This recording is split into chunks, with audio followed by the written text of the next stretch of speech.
بسم الله الرحمن الرحيم. السلام عليكم ورحمة الله وبركاته. الحمد لله حمدا كثيرا طيبا مباركا فيه، والصلاة والسلام على سيد المرسلين محمد وآله وصحبه أجمعين، أما بعد. حاضرین و ناظرین، یہ درس نمبر 1667 ہے اور آج سورۃ الاحزاب کی 3 آیتوں کی تلاوت اور تشریح کی جائے گی۔ آیت نمبر 69، 70 اور 71، 69، 70 and 71۔ چلے سب سے پہلے ہم ان 3 آیتوں کی تلاوت کرتے ہیں، لفظی ترجمے اور ترجمے کے بعد تشریح کرتے ہیں۔ اعوذ باللہ من الشیطان الرجیم، بسم اللہ الرحمن الرحیم۔ یا ایہا الذین آمنوا لا تکونوا کالذین آذوا موسیٰ فبرأہ اللہ مما قالوا وکان عند اللہ وجیہا۔ یا ایہا الذین آمنوا اتقوا اللہ وقولوا قولا سدیدا يصلح لكم أعمالكم ويغفر لكم ذنوبكم ومن يطع الله ورسوله فقد فاز فوزا عظيما۔ صدق اللہ العظیم۔ لفظی ترجمہ یوں ہے، یا ایہا الذین آمنوا، اے وہ لوگو جو ایمان لائے ہو، لا تکونوا، تم نہ ہو جانا، کالذین، ان لوگوں کی طرح جنہوں نے آذوا موسیٰ، موسیٰ کو اذیت دی، فبرأہ اللہ، پھر اس کو بری کر دیا اللہ نے، مما، اس الزام سے جو قالو، انہوں نے کہا تھا، وکان عند اللہ، اور وہ تھے اللہ کے نزدیک، وجیہا، بڑے رتبے والے۔ یا ایہا الذین آمنوا، اے وہ لوگو جو ایمان لائے ہو، اتقوا اللہ، اللہ سے ڈرو، وقولوا، اور کہو، قولا سدیدا، سیدھی سچی بات، یصلح لکم، وہ درست کرے گا تمہارے لیے، اعمالکم، تمہارے اعمال، ویغفر لکم، اور بخش دے گا تمہیں، ذنوبکم، تمہارے گناہ، ومن، اور جو کوئی یطع اللہ، اطاعت کرے گا اللہ کی، ورسولہ، اور اس کے رسول کی، فقد فاز، تو تحقیق اس نے کامیابی حاصل کر لی، فوزا عظیما، عظیم کامیابی۔ ترجمہ یوں ہے، مومنوں، تم ان لوگوں کی طرح نہ ہو جانا جنہوں نے موسیٰ کو عیب لگا کر رنج پہنچایا، تو اللہ نے ان کو بے عیب ثابت کیا اور وہ اللہ کے نزدیک آبرو والے تھے۔ مومنوں، اللہ سے ڈرا کرو اور سیدھی بات کہا کرو، وہ تمہارے اعمال درست کر دے گا، وہ تمہارے گناہ بخش دے گا، اور جو شخص اللہ اور اس کے رسول کی فرما برداری کرے گا تو بے شک بڑی مراد کو پائے گا۔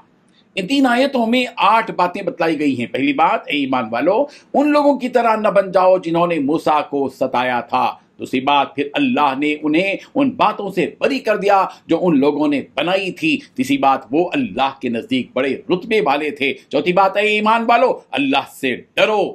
پانچویں بات، سیدھی سچی بات کہو۔ چھٹی بات، اللہ تمہارے فائدے کے لیے تمہارے کام سنوار دے گا۔ ساتویں بات، تمہارے گناہوں کی مغفرت کر دے گا۔ آٹھویں بات، جو اللہ اور اس کے رسول کی اطاعت کرے اس نے وہ کامیابی حاصل کی جو بہت بڑی کامیابی ہے۔ بزرگان محترم، آیت نمبر 53، 53 میں مسلمانوں کی جانب سے نبی رحمت صلی اللہ علیہ وسلم کو ایذا پہنچنے کا واقعہ بیان کیا گیا کہ بعض تمہارے کام ایسے ہوتے ہیں جن سے نبی کو تکلیف پہنچتی ہے، لہذا ان کاموں سے بچو۔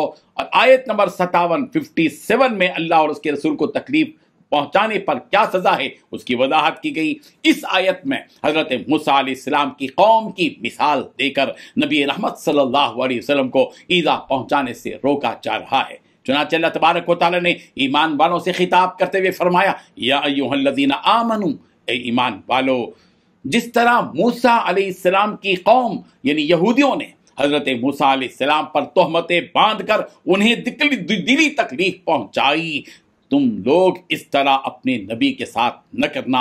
حالانکہ ان یہودیوں نے جو تہمت حضرت موسیٰ علیہ السلام پر لگائی تھی، اللہ تبارک و تعالیٰ نے حضرت موسیٰ علیہ السلام کو اس تہمت سے بری کر دیا اور ان کی سچائی کو رب ذوالجلال نے ظاہر کر دیا تاکہ پھر سے یہ لوگ اس قسم کی حرکتوں سے حضرت موسیٰ کو تکلیف نہ پہنچائیں۔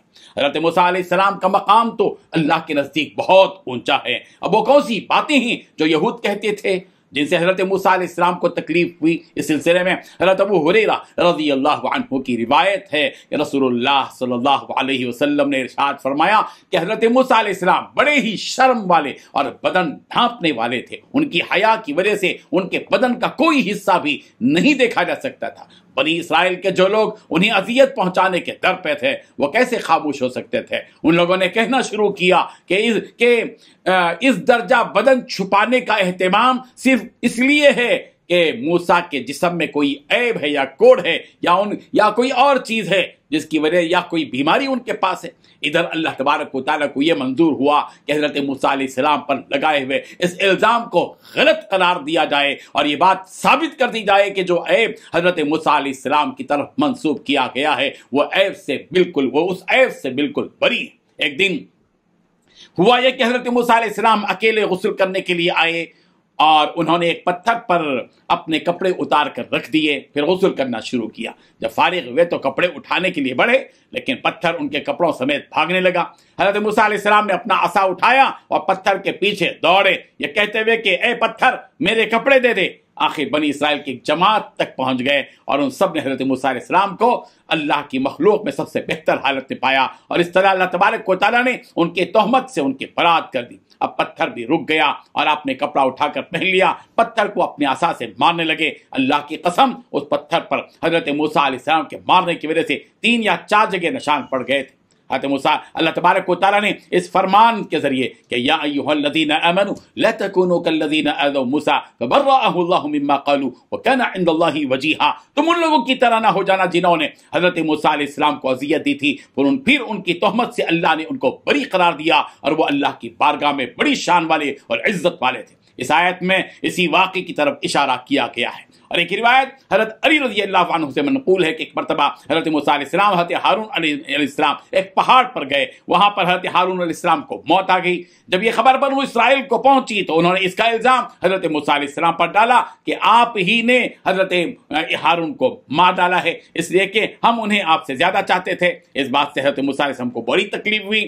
بے جائے الزام حضرت موسیٰ علیہ السلام پر قتل کا الزام لگایا گیا تھا۔ پھر اللہ تبارک و تعالیٰ نے فرشتوں کو حکم دیا کہ حضرت ہارون علیہ السلام کو ان کے پاس لے جاؤ، تو فرشتے انہیں لے کر بنی اسرائیل کے پاس آئے اور ان کی موت کے بارے میں انہیں بتلایا۔ اس وقت ان لوگوں کو حقیقت کا علم ہوا۔ اس طرح اللہ تبارک و تعالیٰ نے حضرت موسیٰ علیہ السلام کو اس الزام سے بری کر دیا۔ پھر ان فرشتوں نے حضرت ہارون علیہ السلام کو لے جا کر دفن کر دیا، جن کی قبر کے بارے میں سوائے رخم کے ایک قسم کا پرندہ ہے کسی اور کو نہیں معلوم کہ حضرت ہارون علیہ السلام کو کہاں دفنایا گیا۔ اللہ تبارک و تعالیٰ نے اس پرندے کو بھی گونگا اور بہرا بنا دیا۔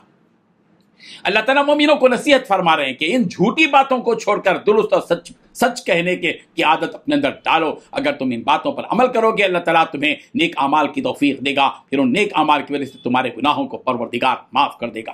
یا ایھا الذین آمنوا اتقوا اللہ وقولوا قولا سدیدا، ایمان والو اللہ سے ڈرو اور سیدھی سچی بات کہو۔